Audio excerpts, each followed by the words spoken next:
बसा के तुझे नैनन में, छिपा के तुझे नैनन में,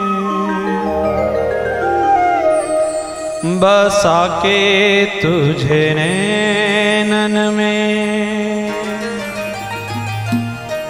छिपा के तुझे नैनन में।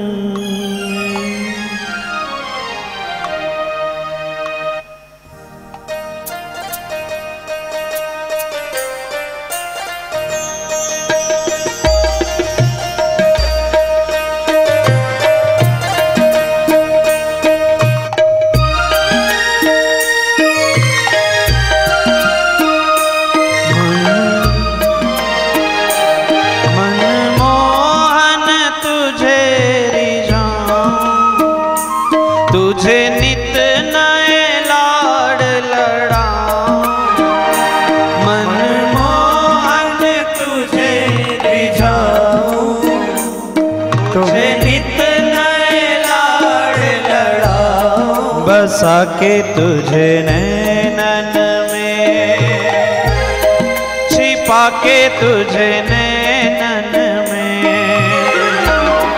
बसा के तुझे नैनन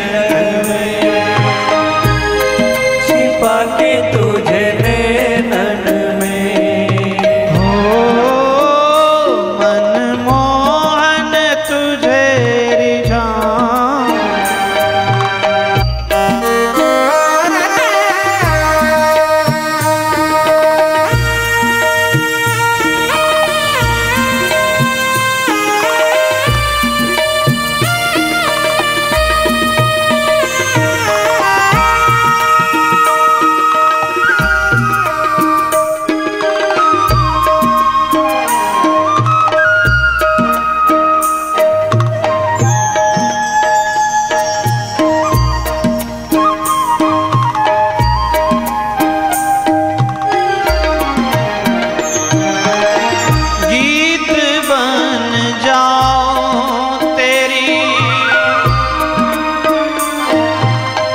बांसुरी के स्वर का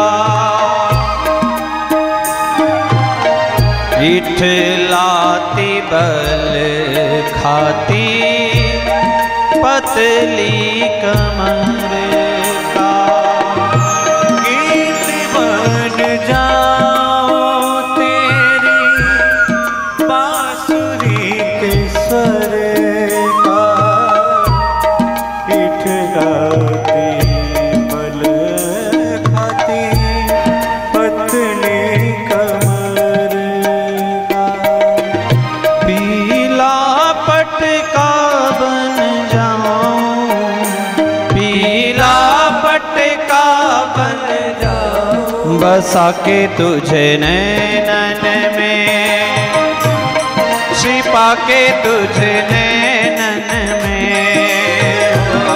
बसा के तुझे नैनन में, छिपा के तुझे नैनन में, मनमोहन तुझे रिझाऊं, मनमोहन तुझे रिझाऊं, तोहे नित नए लाड़ लड़ाऊं, तोहे नित नए लाड़ लड़ाऊं, बसा के तुझे नैनन में, छिपा के तुझे नैनन में, बसा के तुझे नैनन में, छिपा के तुझे नैनन में।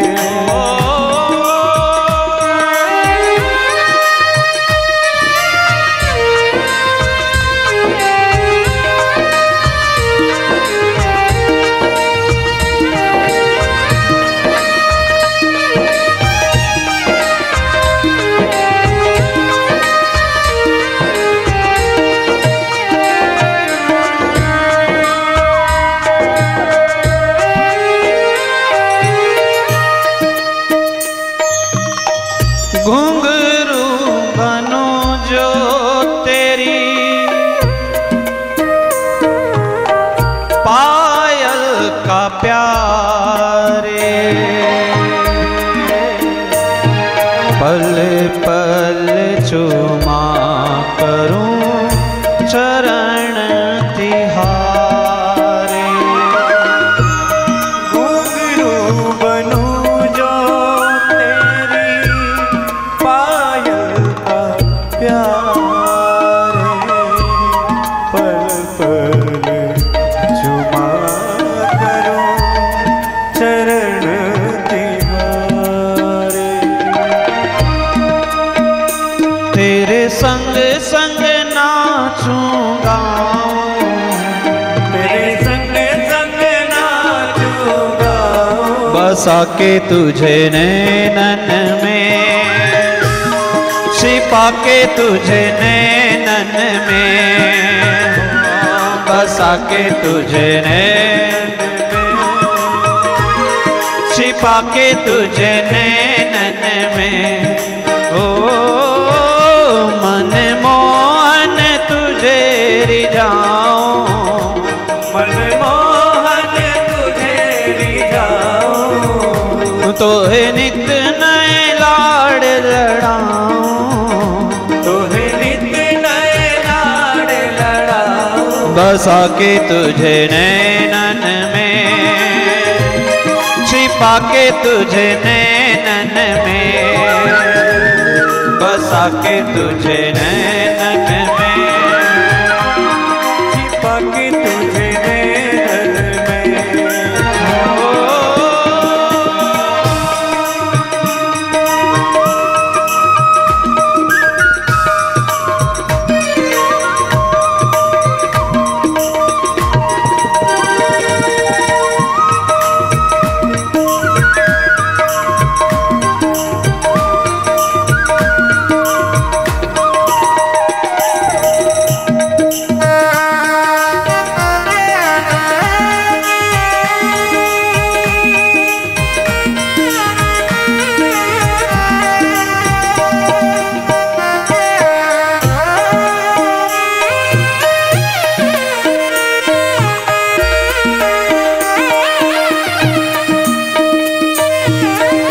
राधिका किशोरी संग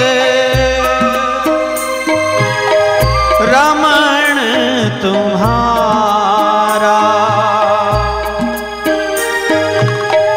मुझको दिखा दो कभी ऐसा नजारा। राधिका किशोरी संग रमण तुम्हारा, मुझको दिखा दो कभी ऐसा नजारा। फिर चाहे मैं मर जाऊं, फिर चाहे मैं मर जाऊं, बसा के तुझे नैनन में, छिपा के तुझे नैनन में, बसा के तुझे नैनन में, छिपा के तुझे नैनन में। हो मन मोहन तुझे रिझाऊं, मन मोहन तुझे रिझाऊं, तोहे नित नए लाड़ लड़ाऊं, तुझे नित नए लाड़ लड़ाऊं, बसा के तुझे नैनन में, छिपा के तुझे नैनन में। हो बसा के तुझे नैनन में, छिपा के तुझे नैनन में। हो बसा के तुझे नैनन में, छिपा के तुझे नैनन में, बसा के तुझे नैनन में, छिपा के तुझे बसा के तुझे नैनन में, छिपा के तुझे नैनन में, बसा के तुझे नैनन में, छिपा के तुझे नैनन में। बसा के तुझे नैनन में, छिपा के तुझे नैनन में, बसा के तुझे नैनन में, छिपा के तुझे नैनन में। ओ मनमोहन तुझे रिझाऊं, मनमोहन तुझे रिझाऊं, तोहे नित नए लाड़ लड़ाऊं, तोहे नित नए लाड़ लड़ाऊं। बसा के तुझे नैनन में, छिपा के तुझे नैनन में, बसा के तुझे नैनन में, छिपा के तुझे नैनन में, बसा के तुझे नैनन में, छिपा के तुझे नैनन में, ओ बसा के तुझे, बसा के तुझे नैनन में, छिपा के तुझे, छिपा के तुझे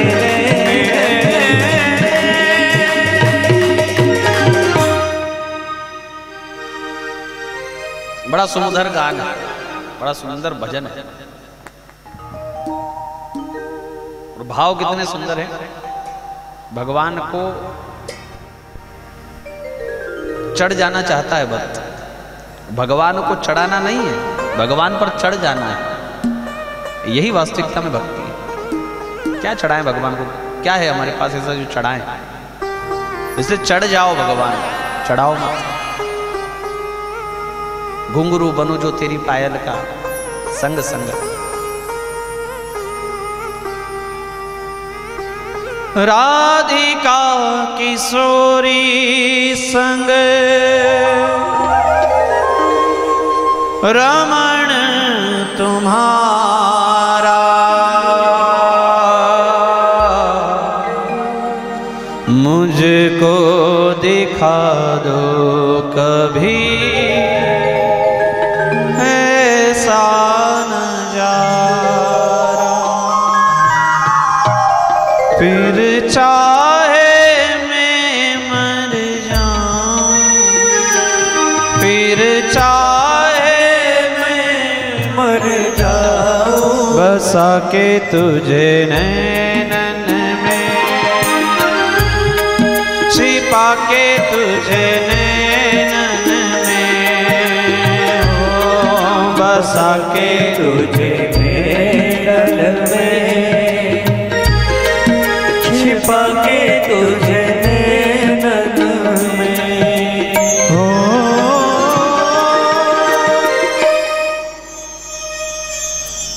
तो ये गोपियों का भाव है। ऐसे ही जो भक्त भगवान पर चढ़ गए ना, भगवान ने उसका भला कर दिया। शिव जी पर बेलपत्र चढ़ाने वाले, जल चढ़ाने वाले, तो चोर की कथा है ना, वो पूरा ही चढ़ गया, तो भगवान ने उसको कुबेर बना दिया।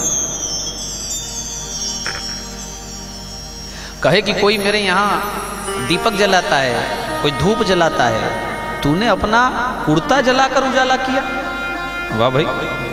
कोई मेरे ऊपर बेलपत्र चढ़ाता है, कोई जल चढ़ाता है, तू पूरा का पूरा ही मेरे ऊपर चढ़ गया। अब वो घबरा रहा है कि मैं तो वो ऊपर का पीतल वाला कलश लेने चढ़ा था कि कुछ 2 रुपया मिल जाएगा, किंतु भगवान ने ऐसे को भी कुबेर बनाया। इसलिए भाव समर्पण का हो। तो भगवान के तिरछे नेत्रों से ही मरने वाले, उनको कहां धनुष की आवश्यकता। ऐसे भगवान के विवाह हुए नागनजीति से, सत्या से, भद्रा से। एक आरोप लगा भगवान के ऊपर मणि की चोरी का, जिसमें भगवान के 2 विवाह हुए, जाम्बवती के साथ और सत्यभामा के साथ। और इन कथाओं को हमने पहले लिया है। भगवान के 16,100 विवाह जो हैं वो वेद के कर्मकांड के मंत्र हैं। मंत्रों ने ये जाना कि हमने लोगों का भला तो किया। देखो,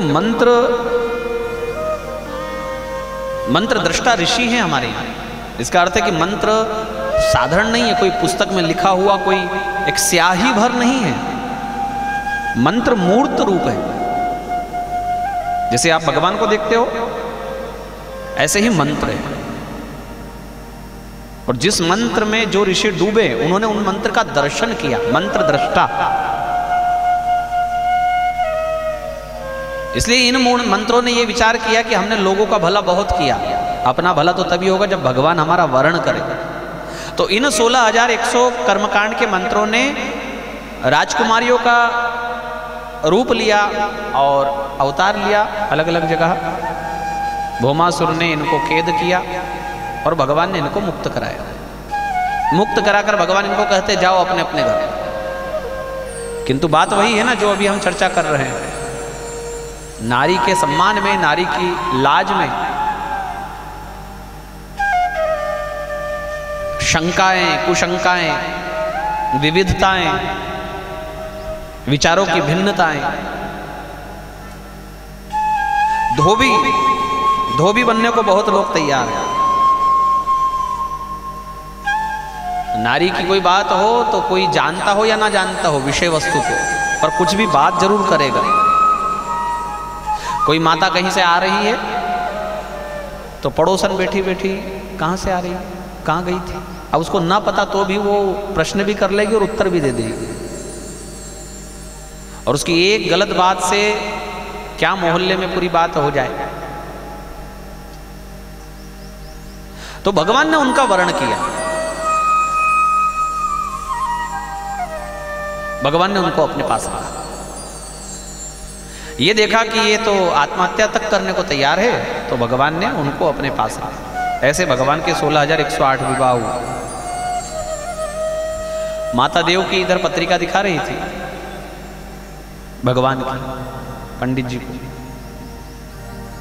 और बहुत बड़ाई की पंडित जी ने कि क्या तेरा लाल है, विश्वविख्यात है। बोले हाँ। झगड़ालू है? अरे हाँ पूछो मत पंडित जी, चल करके लोग आते हैं उसको झगड़ा करने के लिए। विवाह भी इसके बहुत है। बोले 8 तो हो गए। अरे मैया 8 से काम नहीं चलेगा, क्योंकि मेरा जो गणित बोल रहा है वो 100 से ऊपर तो मैं चल रहा हूं अभी। क्या बात कर रहे हो, 100 से ज्यादा विवाह? बोले नहीं, पंडित जी का गणित चल रहा था लगातार। बोले 500 हो चुके हैं। अरे तो पंडित जी बता दो फिर कितने होंगे विवाह? बोले जरा लगा रहा हूं हिसाब। पंडित जी का 16,000 से ज्यादा विवाह होंगे तेरे लड़के। देव की मैया ने सिर पीट लिया। हाँ, जिसकी एक बहू, वो सास के क्या हालचाल है। हाँ? हम कहते हैं देखो, सास वो जो सांस ना लेने दे, और बहू वो जो, हमारे यहाँ बच्चे छोटे रहते थे ना, उसको डराते थे बहू आ जाएगा, है ना, तो वो बहू है।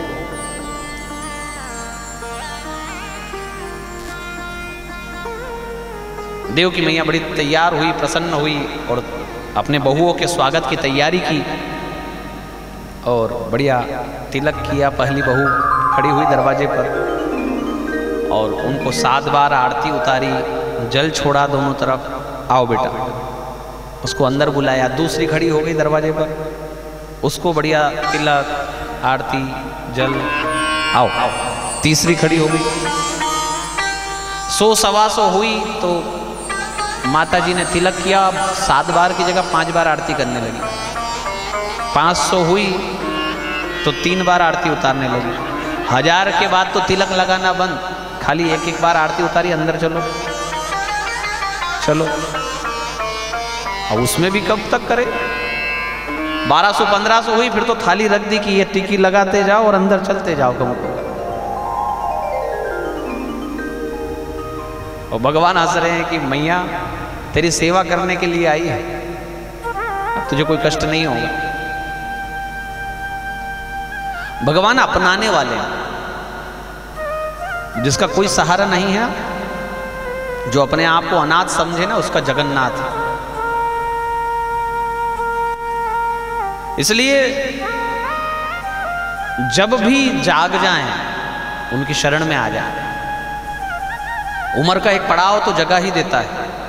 बहुत मस्ती में घूमने वाले 40 के बाद मंदिर ढूंढने लगते हैं। जो कभी मंदिर नहीं गए ना, 20 में, 15 में, 25 में, हाँ सब क्या है सब हमको पता है, कथा कोई हमारे लिए। पर जहां 45 आया तो कोई गुरुजी भी समझ में आने लगते हैं, कोई मंदिर भी समझ में आने लगता है। तो जब जागे तभी सवेरा, भगवान तो सदा सर्वदा अपनाने को तैयार है। ज्यादा अच्छा है कि आपका शरीर कार्य कर रहा है तब आप यहां जुड़ जाओ, क्योंकि शरीर जब काम ना करेगा तब तो इसके अलावा ठोर भी नहीं बचेगा। कई बार तो मुझे आश्चर्य होता, कहीं तो ऐसे बुजुर्ग भी हैं क्योंकि जीवन में कभी सुनी नहीं ना कथा, तो अभी भी उनका कथा में मन नहीं। कई लोग ऐसे हैं यहाँ ताश खेलेंगे बुढ़ापे में। हम गांव में कथा करने जाते हैं, कई जगह ऐसे बड़ा आयोजन होता है, चौपाल पर कई बुजुर्ग हजारों की संख्या में लोग कथा सुनने आते हैं, पर वो उनकी जगह नहीं छोड़ते, किसी पेड़ के नीचे बैठकर, और शहर में क्लब में बैठकर, होटल में बैठकर, बात तो वही है। ये भगवान की महती कृपा है कि आपको किस बहाने से कब वो खींच लाएगा। बहुत पुण्यों का उदय होता है तब कहीं जाकर के हमारा ऐसी जगह पर मन लगता है, अथवा तो हमारे हाथ में नहीं है मन लगाना। आप एक ऐसा व्यक्ति जिसने कभी नहीं सुनी हो और उसको लाकर कथा में बिठा दो, तो यदि तो उसके पुण्य हैं तब तो उसका मन लग जाएगा, अन्यथा वो आएगा ही नहीं, और आ भी जाएगा ना तो सो जाएगा। बिना भगवान की कृपा के यहाँ मन लगने वाला नहीं, और जिसका लग गया वो घर में रुक सकता नहीं। वो टाइम देखेगा कि हो गया कथा का समय, चलो बज गया 2, आवाज आ गई तो चलो जल्दी से। इतनी दोपहरी है, बढ़िया घर में कूलर चल रहा है, सोने की तैयारी होनी चाहिए, फिर भी खींच लिया है उस कृष्ण ने मन को तो चल कर आ जाएगा, घर में नहीं रुक सकता।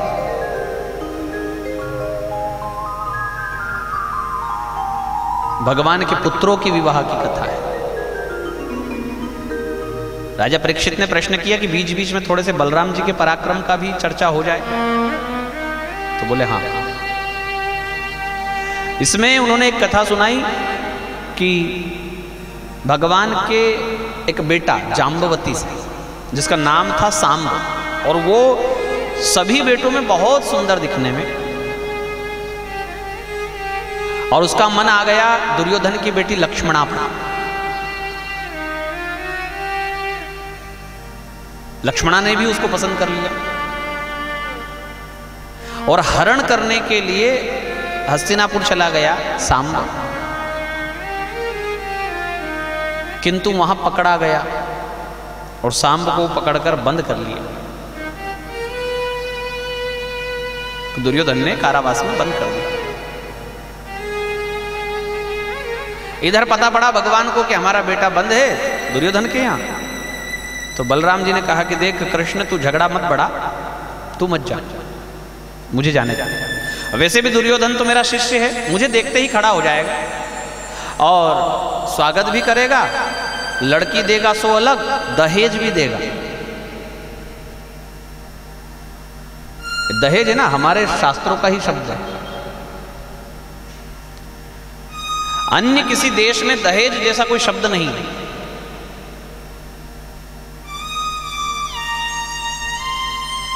हम तो ऐसे ही बोलते हैं कथा में, भैया कहीं हो तो बताना है, किसी को पता हो कि हाँ दूसरे देश में भी दहेज दिया जाता है। जिनको हम विकसित देश बोलते हैं ना, वहां दहेज जैसा कोई शब्द नहीं, हमारे ही देश का शब्द है और हमारे शास्त्रों का शब्द है। हिमाचल राजा ने दिया शिव जी को। ये बात दूसरी है कि वो कैलाश पर्वत तक ही नहीं पहुंचा, बीच में ही बढ़ गया सब भूत प्रेतों में। जनक जी ने दिया जानकी के साथ में दहेज, विपुल दहेज दिया। तो इसको गलत बताने वाला कौन है फिर? अगर गलत होता तो इतने बड़े हमारे मनीषी लोग, इतने विद्वान लोग और इतना दूर दृष्टिकोण रखने वाले हमारे ऋषि मुनि क्या इस विकृति को साथ में रखते? कौन कौन मानता है कि दहेज बुरी चीज है?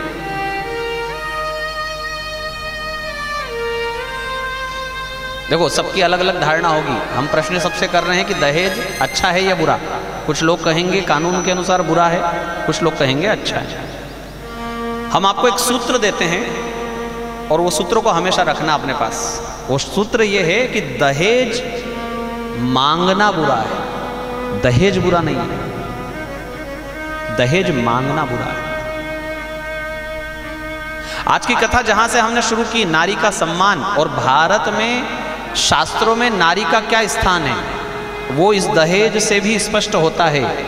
क्या कि यहां बेटी को बेटे के बराबर ही अधिकारी समझा गया है। जनक जी ने जानकी को उतना ही समझा जितना उनका बेटा होता। हिमाचल राजा ने पार्वती को उतना ही समझा जितना उनका बेटा होता। इसीलिए दहेज दिया। मैंने कमाया, मेरी बेटी का अधिकार है, और उन्होंने उसका पूरा हिस्सा अपनी बेटी को दिया। इसको कहते हैं दहेज। क्या कि एक पिता की यदि 2 संतान है, एक लड़का है एक लड़की है, तो आधा लड़की का है और वो हमारे यहां शुरू से दिया जाता है। तो क्या गलत है? अच्छा, उसकी भी व्यवस्था है। देखो कितनी सुंदर और कितना उन्नत दृष्टिकोण। बोले संपत्ति के 2 भाग किए जाएं, एक चर और एक अचर।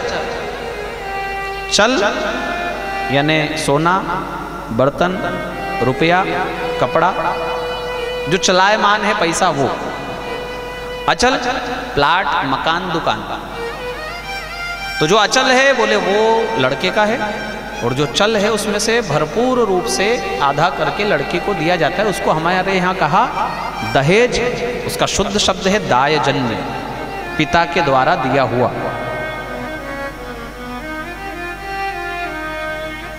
अब समस्या कहां से शुरू हुई? समस्या शुरू हुई मांगने वाले प्रामाणिक ऐसे भिखारी जो फटे कपड़े तो नहीं पहनते हैं, कटोरा लेकर मंदिर के सामने भी नहीं बैठते, किसी के घर में आगे जाकर ऐसे भी नहीं मांगते, किंतु वो लड़का बड़ा करके बड़े स्टाइल से भीख मांगते, सुटेड बुटेड होकर के भीख मांगते। अब देखो हमारे लड़का ने MBBS किया है, तो कितने की शादी करोगे? ऐसे ऐसे समाज है हमारे यहाँ जहाँ सौदा होता है बैठकर। कितने की शादी होगी?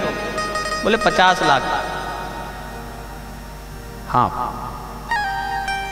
हमको क्या चाहिए? हमको कुछ नहीं चाहिए। आप जो दोगे अपनी लड़की को दोगे, सब है हमारे पास, मकान है। अब व्यर्थ में पैसा खराब मत करना, आप तो दे देना ऐसे ही नगद।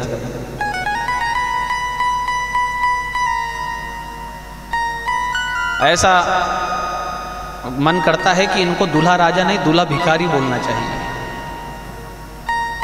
काहे का दूल्हा राजा? भाई मर्द तो उसको कहते हैं ना, जो पहाड़ खोद करके अपने परिवार वालों का पेट भर दे, उसको मर्द कहते हैं। हमारे यहाँ पुरुषत्व और पुरुषार्थ उसको कहा जाता है कि जो धरती का सीना चीर कर भी अपने माता पिता अपनी पत्नी का पेट पाल ले। और वह व्यक्ति यदि किसी से जाकर कहे कि एक सोने की चेन तो बनती है, एक सोने की अंगूठी तो बनती है, आजकल 5 लाख तो क्या छोटी सी चीज है, एक गाड़ी तो होनी चाहिए, ऐसे भिखारी को कभी अपनी लड़की मत देना।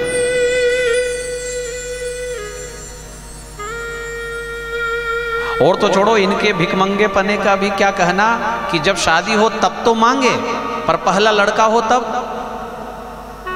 वो 21 जोड़ कपड़े लगेंगे, ले आना। एक हमारे ताऊ जी के, एक इनके, एक उनके। बच्चे के लिए एक चेन ले आना।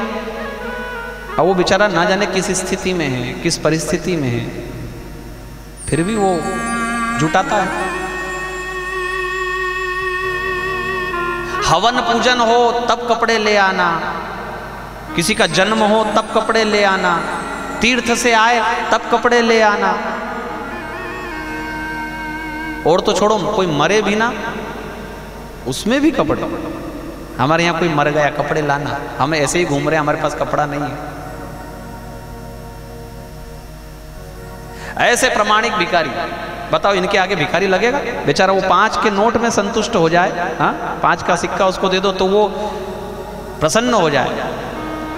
और ये तो बकायदा हर साल एक व्यवस्था से मांगने वाले, हर 2 साल में 3 साल में मांगने वाले, इतना लगेगा। इसलिए मांगना गलत है। देने वाला अगर दे रहा है अपनी बेटी को तो सिर झुकाकर लिया जाए और अपने बेटे को सिखाओ कि ये तेरी पत्नी का है, इसमें कभी हाथ मत लगाना। इसके पिता ने जो दिया है उसका 1 रुपया इधर से उधर मत करना, ये इसी के लिए है। तू अपने से कमा और अपने से अपना घर चला। बहू को जो दिया है उसके पिता ने दिया है और वो उसी के पास रहेगा। तब सोचो कि क्या घर होगा। हाँ, तब बहू को भी लगेगा क्या मेरे ससुर जी है और क्या मेरा पति है, ऐसा होना चाहिए। हाँ, अभी तो वो सोचती है कि ऐसे भिखमंगे मिले हैं, जब देखो तब मेरे पिता के घर में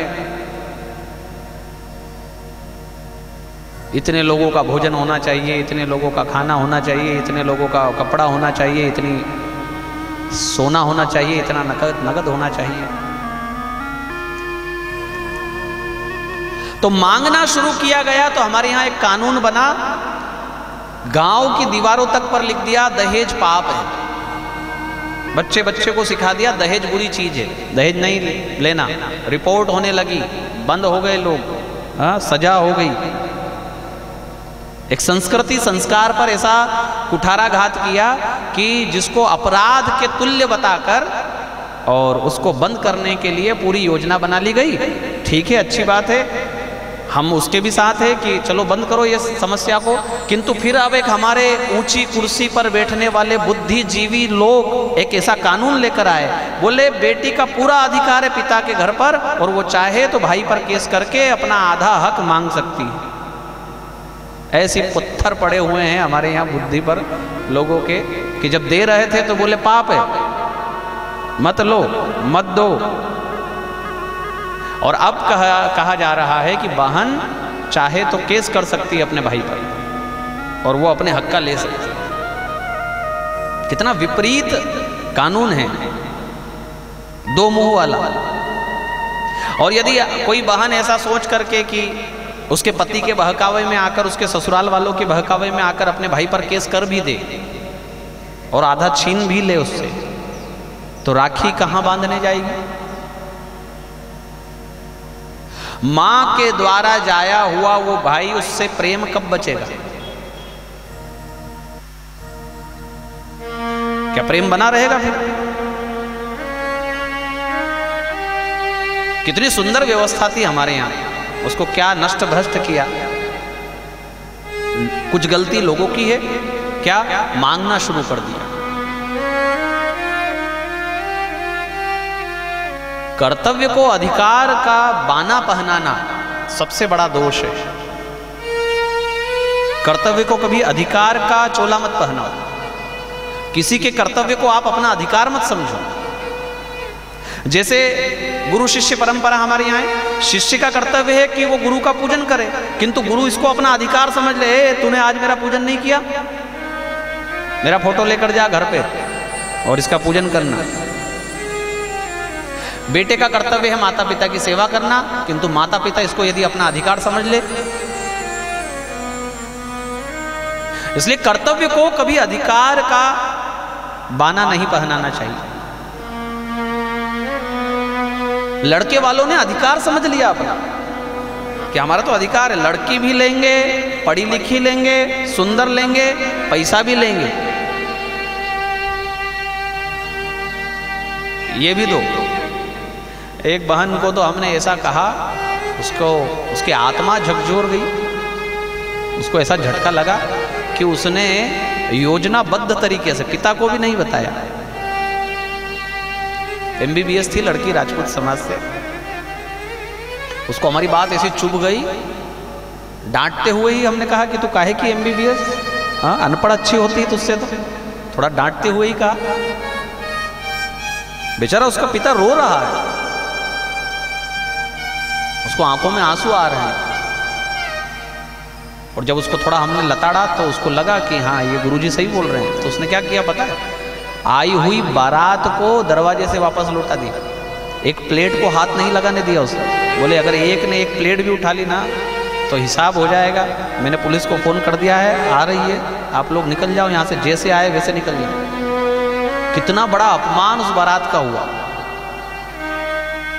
पैसे के कारण। और मजे की बात तो यह है कि यह घटनाक्रम के बाद उस लड़की का विवाह उस लड़के से पहले हो गया। इसका अर्थ निकलता है कि पढ़ी लिखी समझदार लड़की की आज भी डिमांड है। हमारे यहाँ तो ये सबसे बड़ा रोना है कि सगाई टूट गई, भिखारियों के यहाँ से रिश्ता अगर तोड़ दिया तो अब इसको कौन पूछेगा, अब इससे कौन नाता जोड़ेगा। अरे नहीं, हर समाज में पढ़ी लिखी लड़की की आवश्यकता है। इसलिए कभी भी भिखारी और बल्कि बहन जागृत हो जाए ना, जैसे अभी मैंने ये उदाहरण दिया, ऐसे कोई बहन जागृत हो जाए ना तो वो फेरे से कान पकड़कर उठाकर भगा दे उस होने वाले पति को कि तू मेरे पिता से भीख मांग रहा है, क्या खाक मुझे पालेगा, चलो उठ निकल यहां से। ऐसे लोगों के साथ ऐसा होना चाहिए। इसलिए लेना बंद कर दो, देना अपने आप बंद हो जाएगा। लेने वाले लोग पहले बंद करें। जिनके लड़के हैं वो अपने आप से प्रश्न करें कि हमने लड़का पैदा किया है या भिखारी पैदा किया है, और लेना बंद करो, देना अपने आप बंद हो जाएगा। तो बलराम जी कहते हैं दहेज लेकर आएंगे, दायजन्य। और बलराम जी वहां गए, सम्मान हुआ, दुर्योधन ने उठकर पैर भी छुए, बोले भैया हमारा सांब यहाँ आया था। हाँ आया था, हमने उसको बंद कर दिया है।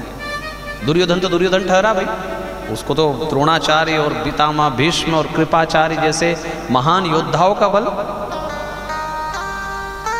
तो समझाया बलराम जी ने मीठे वचनों में कि भाई वो बड़ा सुंदर है और हम किसी स्थिति में तुझसे कमजोर नहीं है, बल्कि तुझसे बढ़कर है, धन में, बल में, नाम में। यादवों को तो आज कौन नहीं जानता, इसलिए तू अपनी कन्या का विवाह सांब के साथ कर दे, बहुत सुंदर है दिखने में। तब दुर्योधन अपनी असलियत पर आ गया। अच्छा तो गुरुजी आप भी अपनी औकात में रहो, तुम गाय चराने वाले अब हमसे संबंध जोड़ने लगे। इतना कोई बलराम जी से कह दे और वो बैठा रह जाए। बलराम जी को आया क्रोध और उन्होंने विशाल रूप धारण करके उसी समय हल से हस्तिनापुर को ही गंगा जी में बहाने का निर्णय ले लिया। लड़ना नहीं, एक एक से लड़ना नहीं, पूरी हस्तिनापुर को गंगा में बहा दे। और लगा दिया हल और खींचने लगे। पितामह भीष्म ने कहा तू किससे शत्रुता मोल ले रहा है, तुझे बुद्धि है? अगर तू हमारे बल पर कह रहा है कि बलराम जी से युद्ध हो जाएगा तो तेरी बहुत बड़ी भूल है। तो फिर क्या करें पितामह, दादाजी आप बताओ क्या करें? बोले चरणों में गिर जाओ उनके जाकर और अपनी लड़की दान कर उनको। तब दुर्योधन को बुद्धि आई और दौड़कर बलराम जी के पैर पकड़े। आज भी हस्तिनापुर जो है वो गंगा जी की ओर झुकी हुई है। ये प्रमाण है बलराम जी के पराक्रम का।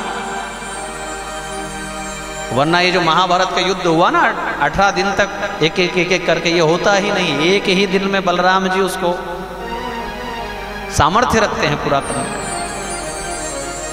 सांब को कन्या भी दी, विपुल दहेज भी दिया और बड़े बाजे गाजे के साथ में। बलराम जी तो क्षमा वाले हैं, अवतार हैं, तो क्षमा भी कर दिया। अपने शिष्य को दुर्योधन को क्षमा कर दिया, प्रेम से गले लगा लिया उसको और भूल गए जो हुआ। भगवान के एक पोते के विवाह की दो ऐसी कथा है, 2 अध्याय में। अनिरुद्ध जी जिसमें रुक्मी संबंध लेकर आया, मतलब लड़के का नाना। रुक्मी कौन? रुक्मिणी जी का भाई। वो रुक्मी जो भगवान से शत्रुता ठानता है और वो रुक्मी जो रुक्मिणी हरण के समय पर युद्ध करता है भगवान के साथ। आज पहली बार द्वारिका जी आया झगड़े के बाद से। कब? जब तीसरी पीढ़ी आ गई। भगवान ऐसे सिंहासन पर बैठे हैं ऊंचे, सामने से देखा साले साहब आ रहे हैं तो भगवान ने भी दौड़ लगा दी। देखो परिवार कैसे चलाया जाए ये भगवान सिखा रहे हैं। कथाओं से आपको सब कुछ सीखने को मिलेगा। एक समय था जब जीजा साला एक दूसरे को देखना पसंद नहीं करते थे, किंतु यहां भगवान ने क्यों दौड़ लगाई, क्यों दौड़कर उसका स्वागत किया? क्योंकि यदि कोई सामने वाला चलकर आपके घर आए तब अकड़ना बहुत गलत है। परिवार में, नाते में, रिश्ते में ऊंच नीच, दुराव छिपाव, प्रेम और क्रोध सब होता है, किंतु समय पर सबको क्षमा करना पड़ता है। एक जैसा जीवन नहीं हो सकता।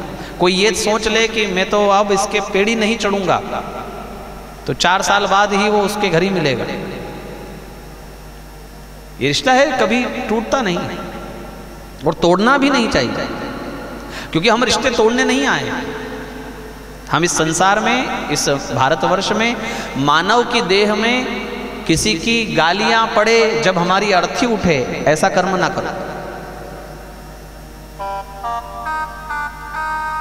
जब किसी की अर्थी उठ रही है और मोहल्ला वाला गाली दे रहा है कि अच्छा मरा, पाप कटा, तब समझना कि यह नरक में गया है। और जिसकी अर्थी उठे और मोहल्ले वाले कहे कि बहुत अच्छा व्यक्ति था, सबके काम आता था, ऐसा कोई अगर सुन लो आप, तो समझना स्वर्ग में गया है। यही प्रमाण मिल जाएगा कि कहाँ गया है। यूं तो सभी लिखवाते हैं स्वर्गीय फलाने चंद जी, पर पिताजी ने वहां पहुंचकर फोन थोड़ी किया कि मेरी फ्लाइट लैंड हो गई है और इंद्र ने मेरी अगवानी बहुत सुंदर की, बड़ा सुंदर रूम दिया है, आप चिंता ना करना, मैं यहाँ आ गया, सारी व्यवस्था अप टू डेट है, एयर कंडीशन रूम है। ऐसा किसी का फोन आया? ना आने पर भी फिर भी लिख देते हैं स्वर्गीय। किंतु यहां पता पड़ जाता है कि कौन स्वर्ग गया, कौन नरक गया और कौन वैकुंठ गया, यह भी यहां पता पड़ता है।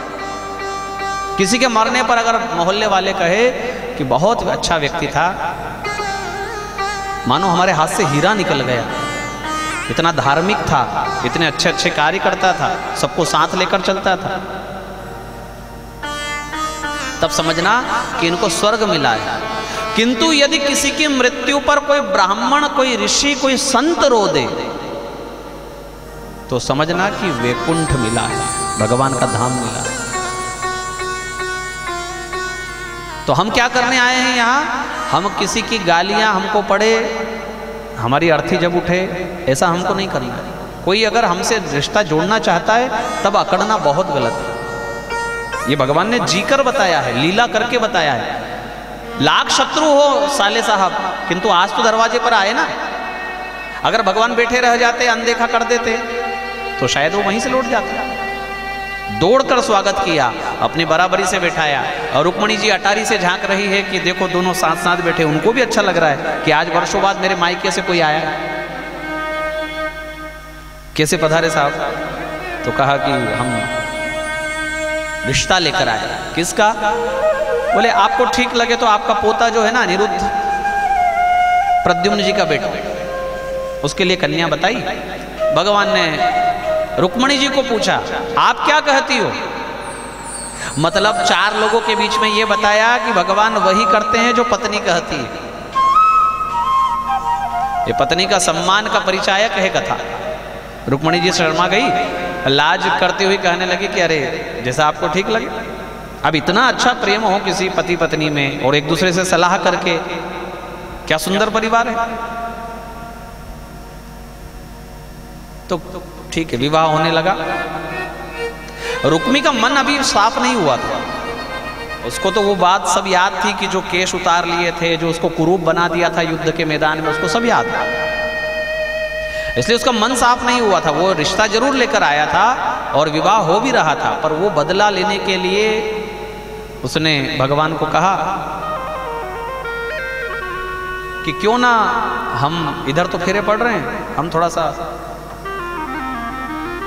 वो चौसर खेलते हैं, जुआ। भगवान ने कहा आई एम नॉट इंटरेस्टेड, ये बेकार काम है, हम नहीं करते। बलराम जी को थोड़ा शौक था तो उसने बलराम जी को फुसला लिया। बलराम जी बैठ गए। अब बुरे लोगों का तो बुरा ही काम, खेल भी बुरा और साथ में उसने मदिरा पीना भी शुरू कर दिया। खेलते खेलते हर बाजी को वो अपनी बताता है। और बलराम जी सोचते हैं कि छोटे भाई का साला है और इसी के कारण रिश्ता हुआ है, घर में बैठे हैं, कोई बात नहीं। धन की कोई कमी थी नहीं, तो बड़े से बड़ा धन की जो बाजी लगती थी वह वो अपने पक्ष में कर लेता कि ये मैं जीता हूं। हर बार बलराम जी की जीत थी, किंतु वो हर बार अपनी तरफ कर लेता। बलराम जी ने कहा ठीक भाई। किंतु जब बहुत बड़ी बाजी लगी 1 अरबों रुपए की, तब बलराम जी जीते और उसने कहा नहीं मैं जीता हूं। बलराम जी ने कहा हद हो गई भाई, 1 बार 2 बार तो हर बार अपना पक्ष ले रहा है। तब भी बलराम जी ने कुछ नहीं कहा, ठीक है। किंतु आकाशवाणी हो गई कि हर बार शेषावतार बलराम जी ही जीते हैं। अब बलराम जी से नहीं रहा गया कि भाई देवता तो झूठ नहीं बोलेंगे। आकाशवाणी हुई, चल अभी पूरा धन हमको दे। बड़े प्रेम से बलराम जी ने कहा, पर वो तो बस अब तक तो बहक गया था शराब पीते पीते। अरे तुम गाय चराने वाले हमारी बराबरी करोगे, हमसे जीतोगे? और सारी पुरानी बातें याद करके और सुनाने लगा कुछ भी बातें।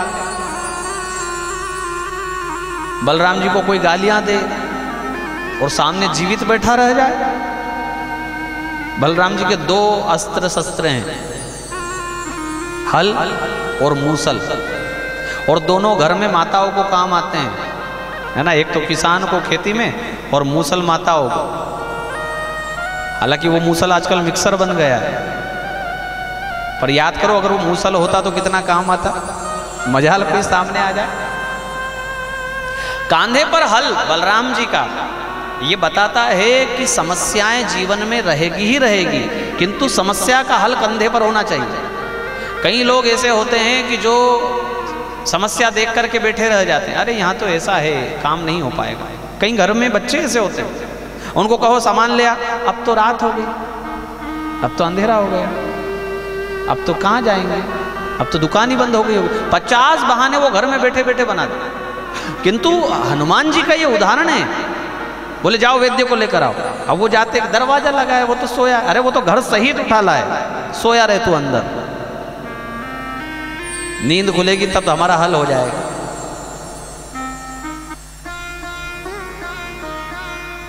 कोई कहता है कि हनुमान जी को जड़ी बूटी की पहचान नहीं थी इसलिए पहाड़ उठा कर लाए। बोलने से पहले लोग सोचते भी नहीं किसके लिए बोल रहे हैं। कोई कहता है कि बहुत सारी जड़ी बूटी थी, पहचान नहीं पाए कि कौन सी संजीवनी है, तो पहाड़ उठा लाए। अरे जरा विचार करो कि आप ज्ञानी नाम अग्रगण्यम के विषय में बात कर रहे हो। जय हनुमान ज्ञान गुण सागर, वो इतना आगे का सोचने वाले हैं जितना आज भी लोग नहीं सोच पा रहे हैं। क्यों भगवान पहाड़ उठा लाए? थोड़ी सी वो जड़ी ही तो लानी थी ना, बस लखन लाल को जी आने के लिए। क्यों पहाड़ उठा लाए? क्योंकि युद्ध चल रहा है। आज लखन को शक्ति लगी है, कल किसी और को लग सकती है। कितने राउंड लगाऊंगा, उधर युद्ध करूंगा कि यहाँ राउंड लगाऊंगा? तो पहाड़ सही जितनी जड़ी बूटी है सब उठा लाए, वैद्य के पास लाकर रख दिया। उसको कहते ज्ञान गुण सागर। युद्ध चल रहा है आज, ऐसे थोड़ी कि बस एक ही बार शक्ति लगी है, आप किसी को दवाई की आवश्यकता नहीं पड़ेगी।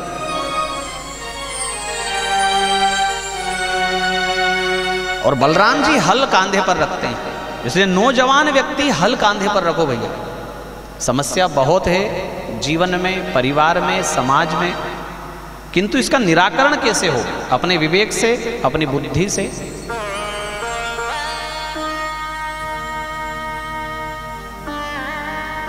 हल ऐसे लगाया रुक्मी के गर्दन के पीछे और अपनी तरफ खींचा और मूसल उठाया और एक सिर पे दिया, वहीं स्वाहा हो गया वो। उसका मुंड दिखा ही नहीं दिया, केवल धड़ पड़ा हुआ है। कहाँ? जहां लड़के के नाना मर गए। मारा किसने? बोले लड़के के दादा ने। दौड़ करके लड़के की दादी घर में अंदर आई, रुक्मणी जी। इधर से दादाजी भी आए, भगवान कृष्ण। मारा किसने? सबको दिख रहा है। मरा कौन? ये भी दिख रहा है, किंतु भगवान कुछ बोले नहीं। यहां पर चुप रह गए, ना अच्छा कहा ना बुरा कहा। आपके हिसाब से क्या कहना चाहिए था, अच्छा कि बुरा?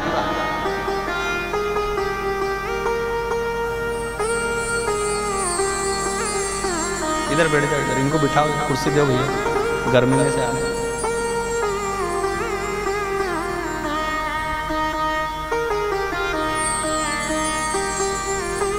और भाई साहब कह रहे हैं अच्छा कहा, अच्छा कहना। यदि अच्छा कहते तो रुक्मणी जी कहती कि वाह मेरा भाई मर गया, मेरे पोते के विवाह में अच्छा हुआ। चलो कोई कहे कि बुरा कहा, तो बलराम जी कहते कि वो मुझे गालियां दे रहा था और मैंने मार दिया तो गलत किया। वो यादवों को गाली दे रहा था, हमारे माता पिता को गाली दे रहा था, सुनते रहे हम बैठे बैठे। ऐसा कभी कभी होगा परिवार में, देखो कि घटना ऐसी होगी कि ना आप अच्छा बोल सकते हो ना बुरा बोल सकते, चुप रह जाओ ऐसी जगह। भगवान ने सिखाया मौन रह जाओ।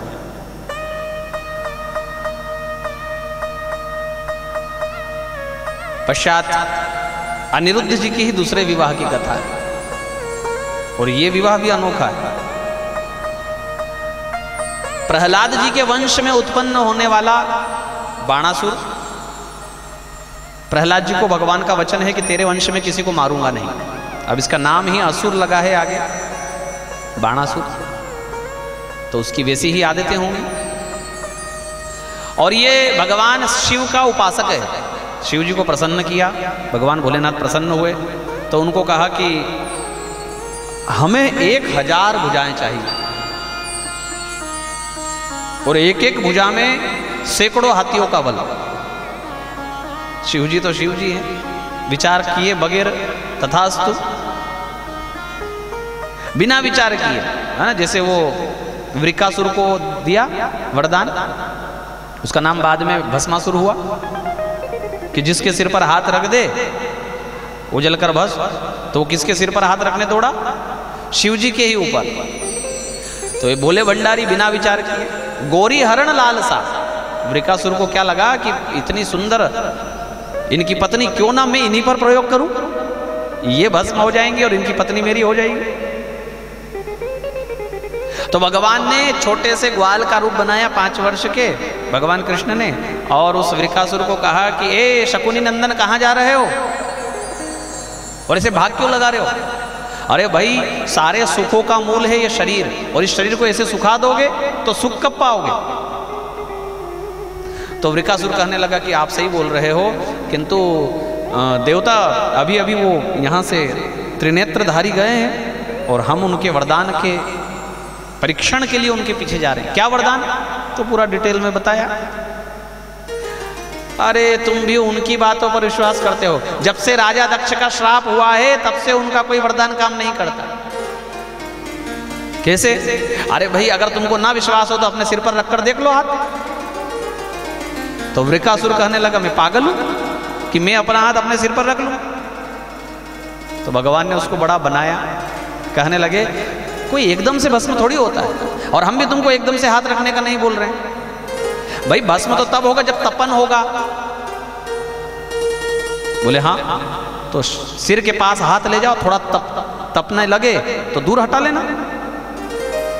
तो उसने थोड़ा ऊपर हाथ किया, बोले तपा, बोले नहीं तपा, थोड़ा नीचे करो, तपा नहीं तपा, ऐसे 2-4 बार, बिल्कुल पास आया, अब तपा, बोले नहीं तपा, बस तो रख दो, कोई दम वाली बात नहीं है उसके वरदान में। और उसने जो ही रखा स्वाहा। तो भस्मासुर को भगवान ने भस्म करवाया, अन्यथा तो वो शिव जी के लेने के देने पड़ गए थे। इसको कहते लेने के देने पड़ना, कहावत तो आपने बहुत सुनी होगी। ऐसे ही शिव जी ने इसको बाणासुर को क्या वरदान दिया? 1000 भुजा, और एक एक भुजा में सैकड़ों हाथियों का बल। तो वो एक दिन शिव जी से ही लड़ने आ गया। वो कहता है कि महोदय पहाड़ रास्ता छोड़ देते हमको देखकर, और गजराज अपना रास्ता बदल लेते हमको देखकर। ये भुजाएं हो गई हैं भार, किससे लड़ने जाएं? जो बहुत मुष्टंड हो जाता है ना पहलवान, उसको किसी ना किसी से भिड़ने के तो मन में आता है। हाँ, किसी को तो टकराएगा वो जबरदस्ती, देखे तो सही कितना बल। तो एक दिन शिव जी कहता है कि आप ही जरा गुरु चेले हम 1-2 हाथ हो जाए। शिव जी को हंसी आई कि भाई तू तो हमारे ही ऊपर आन पड़ा। एक झंडा दिया उसको, ये झंडा लेकर जा अपने शिखर पर लगाना। क्या मतलब? बोले जिस दिन ये झंडा टूटकर गिर जाए उस दिन समझना कि तुझे तेरे लायक वीर योद्धा मिल गए। ठीक है, वो भी बड़ा प्रसन्न हुआ कि देखे सोई हमारे बराबर का कौन। और उसने उसी दिन लाकर वो झंडा अपने शिखर पर लगा दिया। अब इधर उसकी पुत्री जिसका नाम है उषा, उसको स्वप्न आता है कि वो एक बहुत सुंदर युवक से उसके विवाह हो रहे, भामर पड़ रही है, और उसने अपने आप को विवाह मंडप में देखा। उसको रहा नहीं गया तो उसने सुबह उठ करके वो स्वप्न सुनाया अपनी सखी चित्रलेखा को। यथा नाम तथा गुण। चित्रलेखा किसको कहेंगे? जो सुने हुए का चित्र खींच दे, मायावी थी। तो जैसा जैसा वर्णन नासिका, भ्रिकुटी, आंखों का किया उषा ने, वैसा वैसा चित्र उसने खींच दिया। और उषा ने पक्का कर दिया कि हाँ, यही वो युवक है जो मेरे स्वप्न में आया। माया का योग माया से उसने जान लिया कि अरे ये तो वो द्वारिकाधीश का पोता है अनिरुद्ध। और कहा उषा तेरे लायक है, बहुत सुंदर परिवार है और भगवान का पोता है आखिर, या यूं कहें भगवान का अवतार है। जैसे कि राम, लखन, भरत और शत्रुघ्न, वैसे ही कृष्ण, बलराम, प्रद्युम्न और अनिरुद्ध भगवान चतुर्व्यूह में ही तो आते हैं जब पूर्ण अवतार लेते हैं। इसलिए उषा ये तेरे लायक है। तो उषा ने कहा कैसे प्राप्त होंगे मुझे? बोले तू मेरी सखी है, क्यों चिंता करती है? रात्रि के समय योग माया से पलंग सहित हरण कर लिया अनिरुद्ध जी का। जब अनिरुद्ध जी के नेत्र खुले तो कहा उषा के कक्ष में। उन्होंने देखा कि मैं कहीं और हूं, और उषा ने प्रणय याचना की, पूरी बातें बताई। कुल परंपरा के अनुसार ये हमारे लायक है, ऐसा जानकर के अनिरुद्ध जी ने उनके साथ विवाह किया। करवाया किसने? अग्नि की सन्निधि में चित्रलेखा ने विवाह करवाया। अब वो उसी कक्ष में उषा के साथ रहने लगे। बाहर आवाज जाती थी पुरुष के हंसने की, बोलने की, तो दरवाजे पर खड़े द्वारपाल लोग गए, कब तक सहन करते, इनको दरवाजे पर खड़ा क्यों किया? तो वो गए बाणासुर के पास और कहते हैं कन्यायाम कुलदूषणम, आपकी कन्या क्या हो गई है? विचेष्टितम लक्ष्यामः कन्यायाः कुलदूषणम। कुल का भूषण होता है, भूषण यानी आभूषण, और एक होता है दूषण। अब हमको भूषण बनना है कि दूषण बनना है? बाणासुर को बड़ा क्रोध आया और कहने लगा कि अगर ये बात गलत निकली तो तुम्हें फांसी पर चढ़ा देंगे। स्वीकार। बाणासुर ने अंदर जाकर क्या देखा कि सचमुच एक युवक पुत्री के साथ में है। बहुत क्रोध में भर गया और उसने अनिरुद्ध को पकड़कर कारावास में बंद कर दिया। अब यहां बच्चे इतने हो गए थे कि एक आध कोई नहीं दिख रहा, वहां फर्क कहां पड़ रहा है? 16,108 पत्नी और उनके एक एक के 10-10 के पुत्र। कितने हुए जरा लगाओ हिसाब। हाँ, 1,70,080 और 16,108 पत्नियों से एक एक लड़की, मतलब 16,108 कन्या। अब फिर इनका कन्याओं का विवाह हुआ तो घर में दामाद आए, फिर उनके बच्चे हुए, और ये 10-10 बेटों के विवाह हुए, क्योंकि अब तो पोते की कथा चल रही है। तो 10-10 बेटों के विवाह, किसी के 1 हुए, किसी के 2 हुए, किसी के 4 हुए, फिर उनके बच्चे। हमारे घर में तो 8 लोग हो तो कभी इसको पुकारो तो नाम उसका आए होठों पर, होता है कि नहीं? कि पुकार रहे हैं चिंटू को और नाम आ रहा है मुंह पर पिंटू का।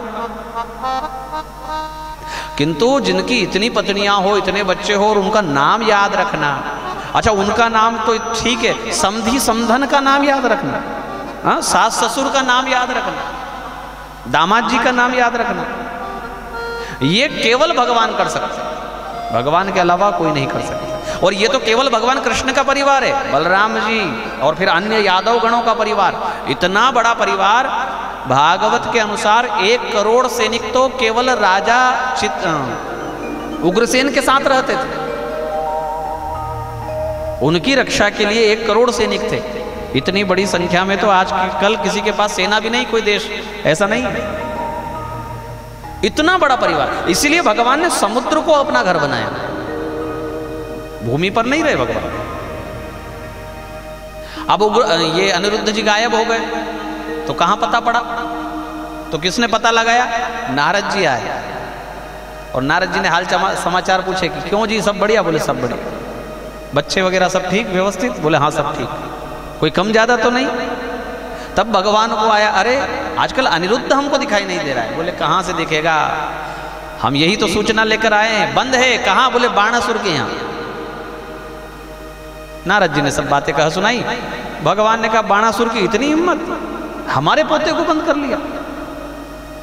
यादवों की सेना तैयार हुई और जिसकी अगवानी करने के लिए प्रद्युम्न जैसे सेनापति और उनकी एक तरफ बलराम हल और मुसल लेकर के और एक तरफ सुदर्शन चक्र लेकर के भगवान, अब उसको उसकी रक्षा कौन करे जिसके ऊपर ये सेना चढ़ाई करने वाली है? महाभारत जैसे महान युद्ध में भी बलराम जी तो थे ही नहीं, केवल अकेले निहत थे, भगवान कृष्ण थे। तब इतना हाहाकार हो गया। तो जहां ये अस्त्र शस्त्र लेकर जिसके ऊपर चढ़ाई करने जा रहे हैं, उसी समय उसका वो झंडा टूटा और नीचे उसके पैरों में आकर गिर गया। घबरा गया बाणासुर। अरे भगवान भोलेनाथ ने कहा था कि जब झंडा टूट जाए समझना कि तेरे ऊपर चढ़ाई होने वाली और तेरे लायक कोई वीर आएगा। उसको बड़ा बुरा लगा और उसने एक वरदान लिया हुआ था शिव जी से कि जब मैं कहूं तब आपको मेरी तरफ से लड़ना होगा। तो शिव जी ने वो भी हाँ कर ली कि हाँ ठीक है। ब्रह्मा जी और शिव जी को हाँ भरने में जाए क्या? और शिव जी को याद किया तुरंत, तो पाशुपतास्त्र लेकर के शिव जी आकर खड़े हो गए उसके नगरी के बाहर। इधर से आई यादवों की सेना, इधर खड़े हैं भूत और पिशाच डाकिनी शाकिनी की सेना लेकर के भगवान भूत भावन। अच्छा, ये स्क्रिप्ट लिखने वाले जो है ना नारद जी हैं, इसके डायरेक्टर जो हैं, क्योंकि उनको देखना था कि हरि और हर एक दूसरे के सामने हो तो क्या होता है। कल भी मैंने आपको कहा ना कि भगवान अपनी इच्छा से कोई लीला नहीं करते, उनको मन ही नहीं है तो वो अपनी इच्छा से कुछ करे क्या? ये तो जो भक्त लोग कहते हैं कि इस विधि से आपकी लीला होगी, भगवान ने कहा ठीक है भाई, ऐसे ही होगी हमारी लीला। तो दोनों ने अपने अपना महान अस्त्र संभाल लिया, पाशुपतास्त्र और इधर से सुदर्शन चक्र। और अगर ये दोनों चल जाए तो प्रलय हो जाए। तो बड़े बड़े ऋषि मुनियों ने आकर उनको कहा कि ये आपका युद्ध ठीक नहीं है, आप कुछ विलग ढंग से युद्ध कीजिए। ठीक है, तो दोनों ने अपना अपना ज्वर उत्पन्न किया। ज्वर का अर्थ है बुखार। और उन दोनों ज्वरों में आपस में टकराव हुआ, वैष्णव ज्वर और माहेश्वर ज्वर, दोनों आपस में लड़े। और थोड़ी ही देर में माहेश्वर ज्वर जो है वो हार गया, मतलब शिव जी की हार हो गई। और यहाँ 4 ही श्लोक हैं केवल, जो ज्वर ने, माहेश्वर ज्वर ने वैष्णव ज्वर की जो स्तुति की है, ये 4 श्लोक। इसका पाठ करने से कोई बुखार का सताया हुआ हो, बार बार को उसको आती हो, तो उसका समाधान होता है। केवल कथाएं नहीं है, इनमें बहुत सारे उपाय भी हैं, लक्ष्मी प्राप्ति के, रोग के निदान के, पुत्र प्राप्ति के, इष्ट प्राप्ति के, मकान दुकान प्राप्ति के। किंतु कौन पढ़े, कौन भागवत को हाथ लगाए? अच्छी धूल चढ़ रही है तो चढ़ने दो। और कईयों के घरों में तो होगी भी नहीं भागवत। बहुत ऐसे छोटे छोटे उपाय हैं जिनके कारण हम अपने जीवन में सुख ले सकते हैं। आज से वैशाख का महीना शुरू हुआ, दान पुण्य का महीना है। कल हमने हनुमान जयंती जन्मोत्सव मनाया और आज हनुमान जी के ऊपर गलती बंधन होता है कि नहीं? नहीं पता क्या होता है गलती बंधन? गांव में जाओ आप, गांव में देखना आप हनुमान जी के मंदिर में आज उनके माथे पर हनुमान जी के एक मिट्टी की मटकी बंध गई, उसमें एक छिद्र है जिससे बूंद बूंद उनके सिर पर, क्योंकि सूर्य का सेवन किया ना उन्होंने, अति भीषण ज्वाला गर्मी है उनके शरीर में। तो थोड़ा सा उनको ठंडा करने के लिए वैशाख के महीने में, ये माधव मास में, इसको माधव मास कहते हैं। कल जो पूरा हुआ उसको मधु मास कहते हैं, आज से जो शुरू हुआ वैशाख उसको माधव मास कहते हैं, मधु और माधव। तो मिट्टी की मटकी भगवान हनुमान जी के सिर पर, जैसे शिव जी का अभिषेक होता है ऐसे बांधते हैं। और उससे क्या होता है? इससे हनुमान जी को शांति रहती है, ठंडाई रहती है, और जो हनुमान जी को शांति करवाता है, ठंडाई करवाता है, उसके घर में भी शांति होती है। उसके घर में भी अगर कोई उपद्रव हो, या यूं कहें कि उसकी कोई संतान, नौजवान बच्चा उद्दंड हो, उपद्रवी हो, सीधा ना हो, परेशान करने वाला हो, तो वहां उसका निदान भगवान हनुमान जी करते हैं। तो कोई ज्यादा खर्चा नहीं है, एक मटकी हम आराम से शिव हनुमान जी की यहां बांध सकते हैं उनका, और उसमें ऐसी व्यवस्था कर दो कि बूंद बूंद जल टपकता रहे, समय समय पर उसमें जाकर जल भर दो, जैसे शिव जी का अभिषेक होता है। भगवान भोलेनाथ तो हमेशा अभिषेक प्रिय हैं, चाहे सावन बरस रहा हो तब भी उनको पानी चाहिए, चाहे धुंधल मास की ठंड पड़ रही हो तब भी उनको। किंतु हनुमान जी जो रुद्रावतार है, उनको केवल वैशाख के महीने में महीना पर्यंत जल की धारा होती है। बोलिए हनुमान जी महाराज की जय।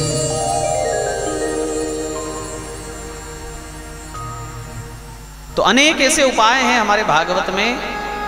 ये ज्वर का जो प्रकरण है, जो कथा सुनता है, जो इस 4 श्लोक को पढ़ता है, उसके यहां बुखार का प्रकोप नहीं होता है।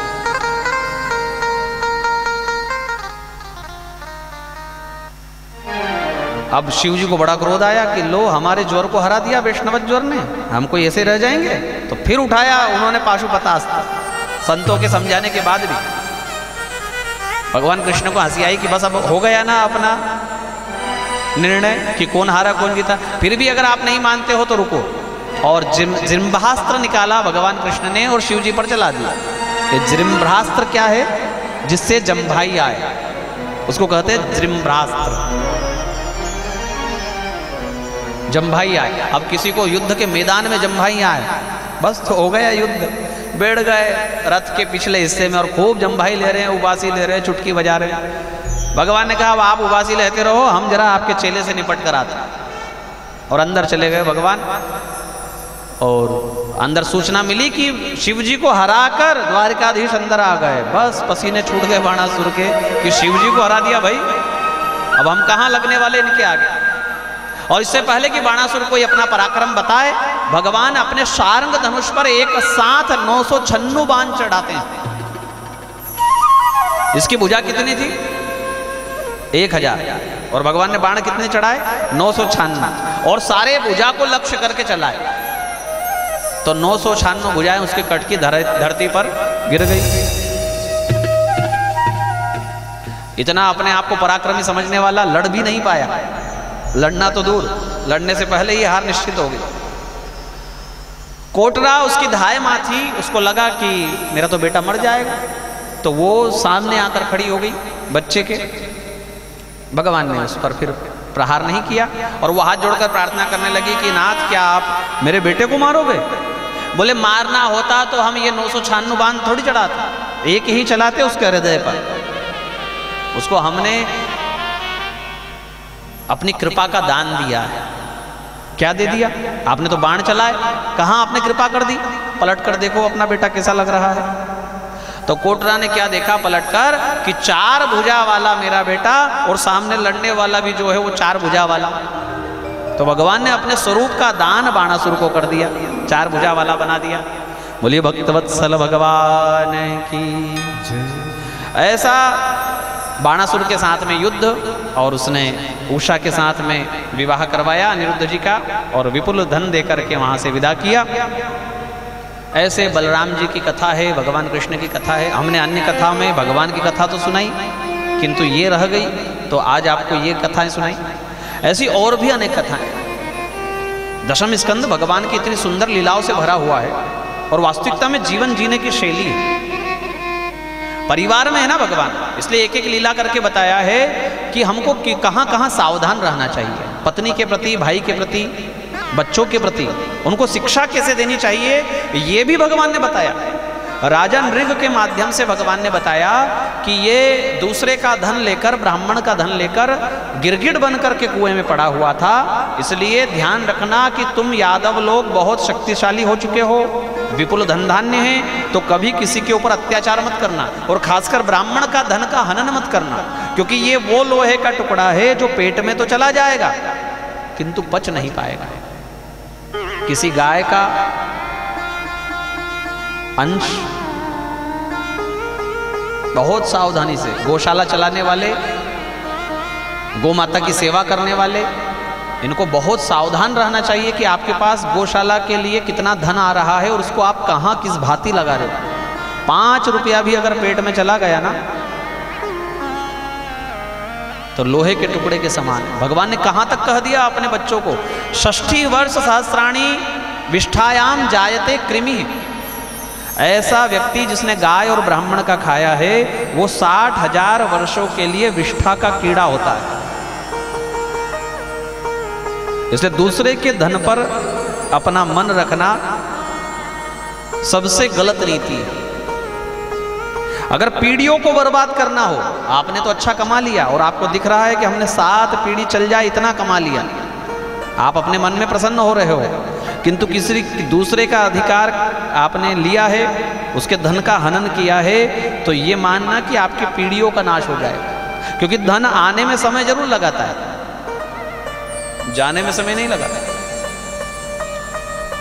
पीढ़ियों को खाने वाला, आप सत्यनारायण भगवान की कथा पढ़ते हैं, साधु नाम का वेश, कितना धन था उसके, सबको पता है। किंतु देखो जाने में क्या लगा कि जैसे ही दोनों ससुर दामाद व्यापार करने गए, इधर उनके घर में 1-2 बार चोरी हुई और एक बार घर में आग लग गई, सब जलकर खाक हो गए, कुछ नहीं बचा। इसलिए किसी दूसरे का पैसा हमारे पास ना आए। वास्तविकता में यही जीवन जीने की नीति है। उन्नति की सीढ़ी यही है जिसकी नीयत साफ है।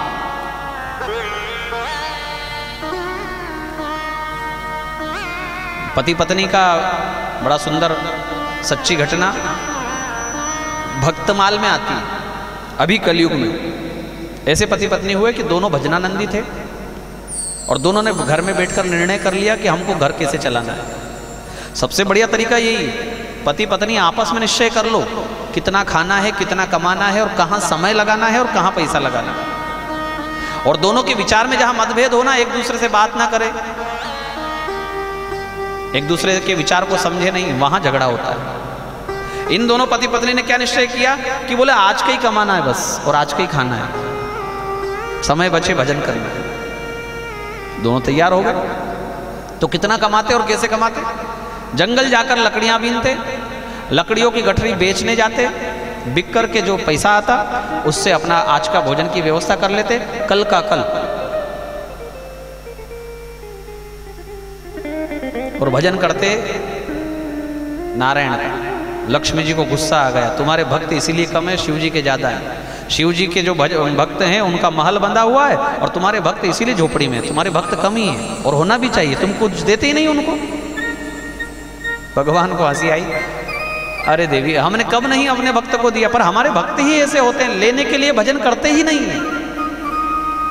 नारायण के भक्तों का क्या है, लेने के लिए करते ही नहीं। जिसके पास लक्ष्मी है उसके भजनानंदी मांगने वाले सब शिव जी के मंदिर में मिलेंगे। लाइन लग रही है आजकल तो। इसलिए भगवान लक्ष्मी के जो पति है ना, उनके भक्तों का अजब ही काम है। सुदामा जी का चरित्र आगे आएगा, मांगते ही नहीं ये लोग। गोपियों का चरित्र आप देखिए, कुछ नहीं मांगा। कहती हैं गोपी गीत में, अशुल्क दासिका, हम तेरी अशुल्क दासिका हैं, कभी मांगा तुझसे कुछ लिया तुझसे, कोई कामना की हमने। प्रहलाद जी को भगवान कहते कि मांग लो प्रहलाद कुछ, तो कहते हैं कि यदि राशिष में कामान वरांस्तुम वरदर्शभ कामानाम हृदय समरोहम भवतस्तु वृणे वरम। मुझे कामना भी अंदर हो ना, मांगना तो है ही नहीं, किंतु कामना भी अंदर पड़ी हो, उसको भी निकाल कर आप फेंक दीजिए, मुझे आपसे कुछ नहीं चाहिए।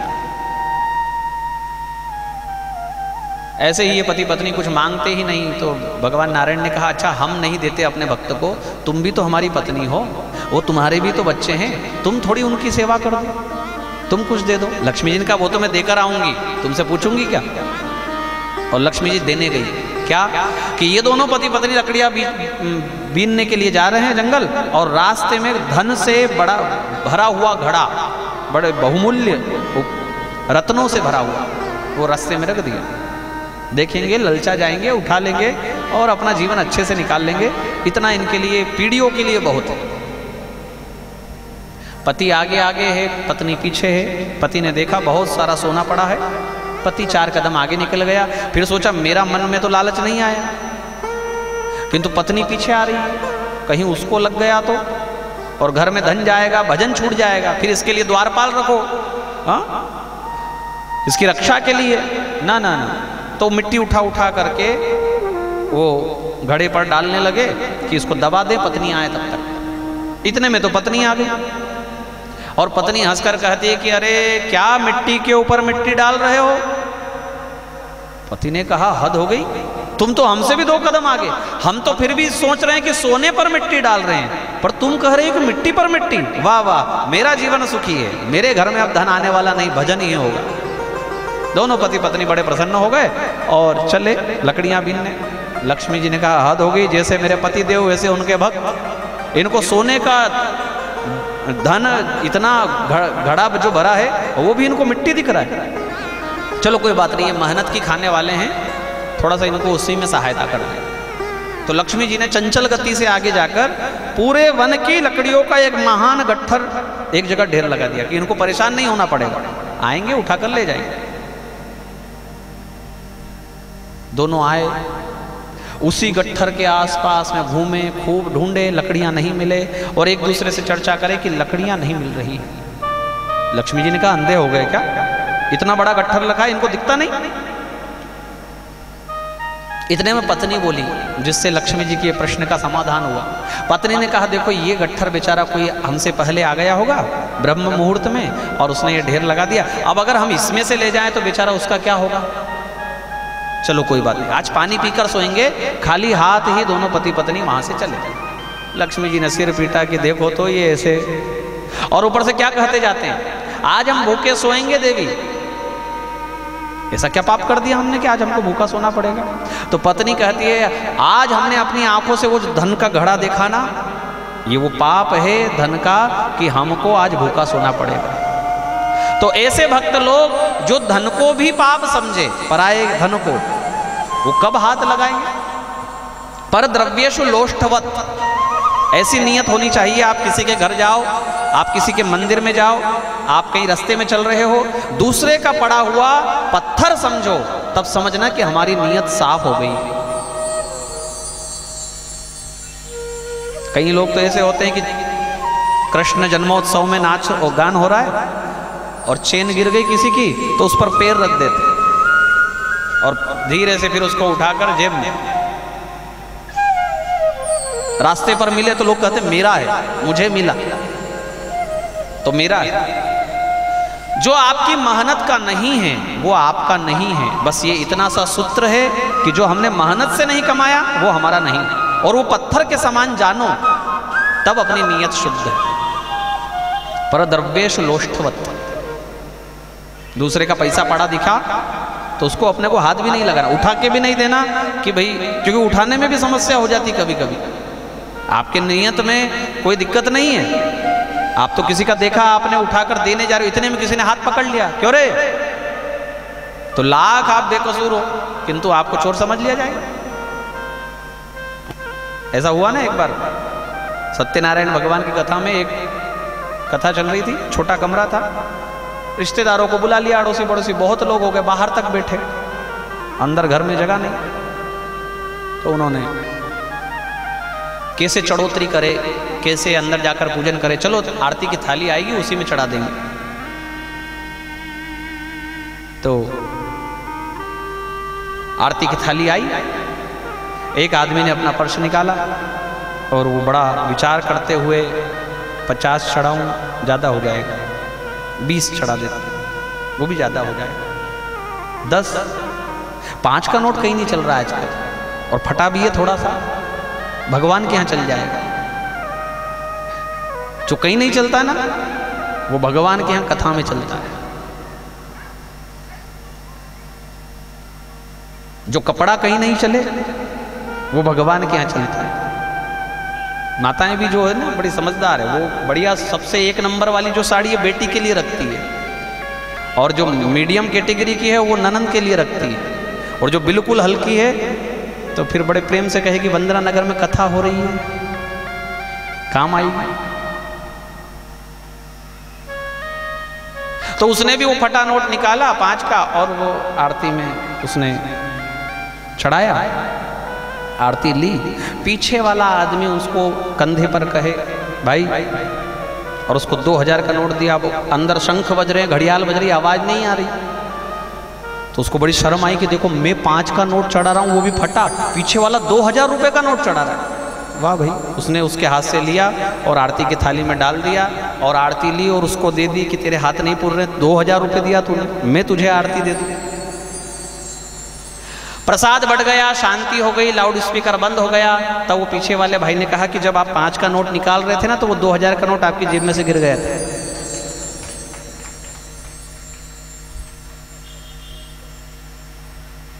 तो जिसका धन में मन हो ना, उसके साथ ऐसा होता है। मैंने तो आपको देना चाहा, पर आपने उसको आरती की थाली में चढ़ा दिया। वाह भैया, आप बड़े भगत हो। अब वो अपनी जाने कि मैं कितना बड़ा भगत हूं, कितना बड़ा दानी हूं। पर द्रव्येश लोष्ठवत, जो दूसरे के धन पर अधिकार रखे, हनन करे, बुरी नीयत रखे, यहीं से हम अपने आप को खोज सकते हैं। और जो दूसरे के धन को देखे वो भगवान पर कब चढ़ाएगा? भगवान पर चढ़ाने वाले तो युधिष्ठिर हुए। और देखो मीराबाई तो कहती है कि मैं खुद ही चढ़ जाऊं। थे कहो तो सांवरा में मोर मुकुट बन जाऊं,